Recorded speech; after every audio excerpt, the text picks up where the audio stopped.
குழந்த பிறந்ததுக்கப்புறம் ஒரு சிலரோட வயிறு பார்த்திங்கன்னா ரொம்பவே பெருசாக இருக்கும். பார்க்குறவங்கலாம் இன்னும் நீ கன்சீவாக இருக்கியா அப்படின்னு கேட்குற அளவுக்கு இருக்கும். அப்படி இருக்கவங்களுக்கு அவங்களோட வயிறில் இருக்க கேப்பை குறைக்கிறதுக்கு ஒரு சிறந்த எக்ஸசைஸை நான் கொண்டு வந்திருக்கேன்.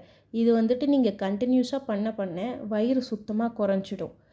இந்த morning routine belly breathing, pelvic tilt, heel slides, toe taps இதை டெய்லி ரொட்டீனாக பண்ணணும். அதே மாதிரி மார்னிங் வந்துட்டு சுடுதண்ணியில் கொஞ்சமாக இஞ்சி தட்டி போட்டு குடிக்கணும். அப்புறம் மதியமாக ஜீரகத்தில் ஓமம் கலந்து சுடுதண்ணியில் கொதிக்க வச்சு குடிக்கணும். நைட்டு பட்டை வாட்டர் குடிக்கணும். சுடுதண்ணியில் பட்டையை போட்டு நல்லா கொதிக்க விட்டு குடிச்சிட்டே இருந்தீங்கன்னா ஓரளவுக்கு ஒரு 2 வாரத்தில் நீங்கள் வந்துட்டு உங்களோட வயிறு குறையிறத பார்க்கலாம். ஆக்சுவலாக எனக்கும் ரொம்பவே பெருசாக இருந்தது. இன்னுமே 8 மந்த்தான்னு கேட்பாங்க. நான் இந்த ரொட்டீனை ஃபாலோ பண்ணி இப்போ ஓரளவுக்கு 5 மந்த்தாக குறைச்சிருக்கேன். இன்னும் போக போக குறைச்சிடுவேன். அதே தான் நான் ஃபாலோ பண்ணுறத உங்களுக்கு நான் சொல்கிறேன். அப்புறம் இந்த மழை காலம், குளிர்காலத்தில் குழந்தைகளுக்கு சளி ரொம்பவே பிடிச்சிட்டு ரொம்பவே கஷ்டப்படுவாங்க.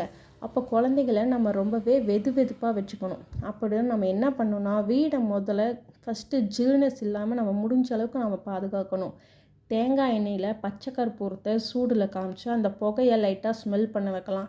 ரொம்ப கிட்ட கொண்டு போயிடாதீங்க, மூச்சு திணறல் வந்துடும். ஓரளவுக்கு ஸ்மெல் பண்ண வைங்க.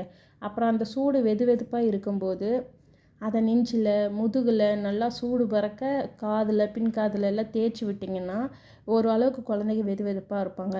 ஒரு சில குழந்தைங்க பார்த்திங்கன்னா தொண்டையில் சளி நிற்கும், வெளியே அவங்களால வர வைக்க தெரியாது.